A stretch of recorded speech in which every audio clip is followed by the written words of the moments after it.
তুমি আমার একটু এক্সপ্লেইন করে বলো না প্লিজ। গত 6 মাস ধরে লকডাউন, পড়ালেখা সব বন্ধ, বাসা থেকে বারবার বিয়ের প্রেশার দিচ্ছে। আমি বিয়ে করব না দেখে ভাইয়া আমার ফোনটাও নিয়ে গেছে।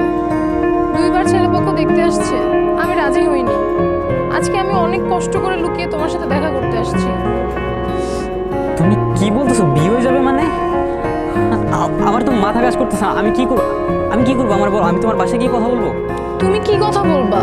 তুমি এখন স্টুডেন্ট। তাহলে আমি কি করবো? আমি তো কিছু বুঝতেছি না, আমার কি করার আছে আর?